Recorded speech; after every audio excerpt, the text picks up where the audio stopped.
வணக்கம். இது நல்ல தமிழறிவோம் நிகழ்ச்சி. தனுஷ் நடிப்புல வெளியான படம் இட்லி கடை. இந்த திரைப்படத்துல கூட இந்த தலைப்புல கூட மிகப்பெரிய சிக்கல் இருக்கு. அடடா, இப்படி ஒரு பிரச்சனையா, இப்படி ஒரு சிக்கலான்னு நீங்க அதனுடைய பொருள் தெரிந்தாவே அதிர்ந்து போவீங்க, ஆச்சரியப்படுவீங்க. அப்படி என்ன சிக்கல், இடியாப்ப சிக்கல் அந்த தலைப்புலன்றத இப்ப பார்க்கலாம். இட்லி கடை. சரி, இதை எப்படி வேற மாதிரி சொல்லி புரிய வைக்கலாம் அப்படின்னு பார்த்தா, இப்ப நீங்க என்ன சொல்லுவீங்க, மருந்து கடையெல்லாம் சொல்லுவீங்க இல்லையா?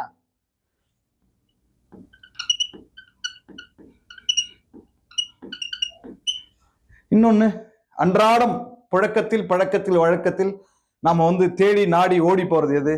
மாவு கடை.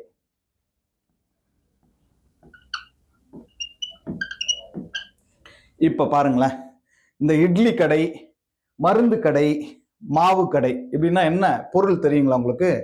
இட்லியை கடை, மருந்தை கடை, மாவை கடை. நீங்க கீரை கடை அப்படின்னு வைக்கலாம்.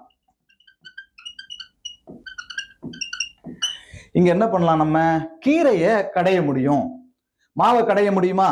முடியாது. மருந்தை கடைய முடியுமா? முடியாது. இட்லியை கடைய முடியுமா? முடியாது. ஆக இப்படி ஒரு தவறான பொருள் வந்து விடுகிறது.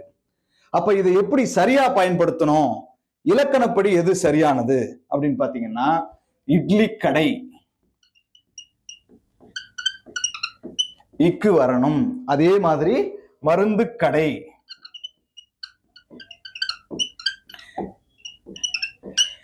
இக்கு வரணும், வல்லினம் வரணும். மாவு கடை, அதே மாதிரி கீரை கடை. இதற்கு என்ன பொருள்? இட்லி கடைனா இட்லியை கடைங்க அப்படின்னு அர்த்தம். மருந்து கடைனா மருந்து கடைங்கன்னு அர்த்தம். மாவு கடைனா மாவை கடைங்கன்னு அர்த்தம். கீரை கடைனா கீரையை கடைங்கன்னு அர்த்தம். சாத்தியம் எது? கீரையை மட்டும்தான் கடைய முடியும். அப்ப இந்த இட்லி கடைன்றது இட்லி விற்கின்ற கடை, மருந்து விற்கின்ற கடை தான் மருந்து கடை, மாவு விற்கின்ற கடை தான் மாவு கடை, கீரை விற்கின்ற கடை தான் கீரை கடை. இது இரு பெயரொட்டு பண்பு தொகை. கடைங்கிறது ஒரு பொது பெயர், அதற்கு முன்னாடி இருக்கிறது சிறப்பு பெயர். அது என்ன கடை? இட்லி விற்கிற கடை, சிறப்பு பெயர். அது என்ன கடை? மருந்து கடை, மருந்து விற்கிற கடை. அது என்ன கடை? மாவு விற்கிற கடை. அதுக்கு கீழே இருக்கிற என்ன கடை? கீரை விற்கிற கடை. அப்ப ஒரே ஒரு எழுத்து என்ன மாதிரியான பொருளை தருதுன்றது பார்த்துக்கலாம். அவ்வளவு பெரிய பட்ஜெட்டில் தனுஷ் போன்ற உச்ச நட்சத்திரங்கள் நடிக்கிற ஒரு படத்துல கூட ஒரு தமிழ்ல தவறு இருக்கிறது.